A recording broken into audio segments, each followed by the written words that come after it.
Olá candidato da Unicamp, vem cá, você vai criar vergonha na sua cara e você vai ler o Seminário dos Ratos. Primeiro que a Lígia merece, e segundo que tem 14 páginas, e é um conto sensacional, tá bom? Vamos falar um pouquinho da Lígia. A Lígia é uma escritora paulista e publicou esse livro em 1977. 77, estamos em plena ditadura, de 64 a 85. A noite que durou 21 anos. Tem um vídeo depois assistindo no YouTube. A noite que durou 21 anos. Se você guardar isso, 21, 64 até 85. Tá certo ou não? Muito bem. Meninos, vamos lá? A Lígia vai fazer uma alegoria política. Esses ratos, você viu aqui pela imagem inicial, que não é um rato, só rato animal, né? É outro tipo de rato, tá certo? E ela fez uma alegoria política usando o chamado realismo mágico ou realismo fantástico. O que é realismo mágico ou realismo fantástico? É uma tendência latino-americana. Anos 70, Brasil, Chile, Argentina, Uruguai, Paraguai, todo mundo submetido a ditaduras militares. O que os escritores faziam para enganar a censura? Começaram a criar histórias malucas, mas que de malucas não tinham nada, para poder enganar a censura. Vamos voltar no tempo? O censor do jornal era fácil. O jornal você lê em 2 horas. Então ele lia o jornal, isso aqui não pode. Tá certo? Tanto é que todo mundo sabe. Como é que o Estadão, né, o jornal Estado de São Paulo, falava para os seus leitores, indicava para os seus leitores que tinha sido censurada. Ele colocava no lugar receita de bolo ou os Lusíadas. Tá certo? Você abriu o caderno de política e lá, bolo de cenoura. Você sabia que a notícia foi censurada. O censor da gravadora trabalha até gostoso, você concorda? Ouvir música o dia inteiro. Falou palavrão, proíbe, falou mal da igreja, proíbe, falou mal do governo, proíbe. Nesse momento é que tem que surgir os grandes compositores, para enganar com metáforas os censores. Agora, e o censor da editora? Pilhas e pilhas e pilhas de livro para ele ler, você concorda? Pilhas e pilhas e pilhas. Então o que acontecia? Ele começava a ler a história, que história maluca, e deixava passar. E muitas vezes essa história maluca era contra o governo. Tá certo? Então o que acontece? Essa tendência latino-americana, um dos grandes nomes é Gabriel Garcia Marques. Tá bom? Muito bem. Estamos em São Paulo. E como é que eu sei que estou em São Paulo? Porque nós vamos encontrar os funcionários da RATESP. Num sítio isolado, e vai ter um congresso. Tá certo? O 7º Seminário dos Roedores. E aí 2 personagens ficam conversando. O chefe das relações públicas e o secretário de bem-estar público e privado. Curiosidade, né? O secretário de bem-estar está doente, ele está com gota. Então ele não consegue calçar um dos pés do sapato, está de chinelo. Então ele esconde que ele morre de vergonha disso. O chefe das relações públicas é jovem, tá certo? Como ele é jovem, mas tem um problema de audição. Ainda bem que ele tem um problema de audição, porque aí ele não ouve, não entram na mente dele, não fazem a cabeça dele. Este aqui não vai conseguir fazer a cabeça dele plenamente, porque ele ouve mal. E todo mundo sabe que os olhos são a porta da alma. Olha como ele tem os olhos dele são brilhantes, os olhos dele são inocentes, os olhos dele sorriem. Então este rapaz ainda não foi contaminado por essa treva, por essa névoa que cercava já o secretário de bem-estar público e privado. Tudo bem? Ou ele é sensível, então ele está responsável por organizar quem está chegando no congresso. Ele começa a colocar as pessoas no quarto pela cor do quarto. Ele fala assim, essa cor tem a ver com a pessoa. Então ele é sensível, ele tem olhos que brilham, que sorriem, ele não ouve todo mundo. E o mais bacana de tudo isso, ele ouve Chico Buarque de Holanda. Tem uma hora que ele vai citar a música Gota d'Água. Veja só meu coração, né? Deixa em paz meu coração, que ele é um copo até aqui de mágoa.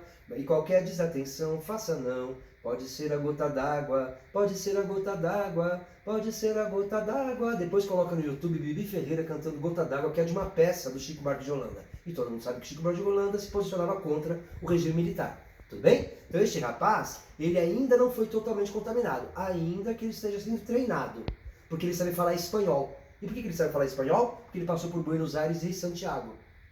Chile e Argentina, 2 lugares da ditadura. E você sabe que os militares trocavam informações naquela época. Então ele está sendo treinado, né, para ser um futuro político. Por isso aqui. Mas graças a Deus ele tem má audição. Isso vai salvá-lo, pelo menos do nosso ponto de vista. Tá certo ou não? Já o secretário de bem-estar é um homem velho, conservador, tradicional e participou da Revolução de 32 e do golpe de 64. Ele chama o lugar onde eles estão de quartel-general. Então está bem claro que ele está ligado à mentalidade militar. Tá certo? Acho que já está ficando claro, né?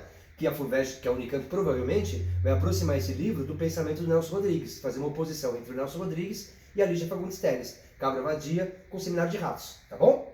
Muito bem. O que acontece é o 7º Congresso Seminário dos Roedores. Podíamos falar logo de cara aqui, dos roedores. Dos roedores é para resolver o problema dos ratos ou quem está no seminário é rato? Quem são os roedores? Quem está no seminário ou quem vai para atacar o que está acontecendo no seminário? Concorda comigo? Então, olha lá, né? Então, quem está nesse seminário? São conservadores. Por exemplo, o diretor das classes conservadoras armadas e desarmadas. Tá certo? Que está sempre com uma roupa de veludo verde. O verde já remete ao militarismo, concorda comigo? Não. E tem convidados americanos. E todo mundo sabe, você vai assistir depois no YouTube um vídeo chamado A Noite, que durou 21 anos, que há uma forte, né, crença de que houve uma intervenção americana no golpe militar de 64. Tá certo ou não? Tudo bem? Muito bem. O que acontece então? Esse diretor, o cara do bem-estar, ele tá louco da vida, por causa da imprensa. Porque a imprensa tá falando um monte de bobagem na cabeça dele. A imprensa de esquerda, né? E aí? E ele tá muito nervoso porque ele não quer a presença dos americanos. Porque você sabe que muitas vezes o nacionalismo, né? O regime militar, o militarismo tinha a ver com nacionalismo, um orgulho de ser brasileiro. Brasil, ame-o ou deixe. Ele fala, os ratos são nossos, nós temos que achar a solução dos nossos ratos. Que absurdo, que veio gente fora. Ele tá nervoso com essa situação. Tudo bem? Porque em geral os conservadores são nacionalistas, certo? Muito bem. Aí o que acontece? Ele não está feliz porque a imprensa está falando um monte de coisa. E ele começa a chamar a imprensa de marrom, de esquerdista, tá certo ou não? E por que a imprensa está reclamando? Entre outras coisas, porque o lugar que eles estão é isolado do resto da população. É um lugar luxuoso, tem piscina, eles vão de jatinho, vai ter lagosta, orquídea. Resumindo, você pega, né, a cúpula, se separa do povo. Parece Brasília, né? Que foi feito lá longe para ninguém fazer protesto. Concorda? Que se a capital do Brasil fosse São Paulo, Rio de Janeiro, a situação era diferente. Imagina um Congresso Nacional no Rio e em São Paulo.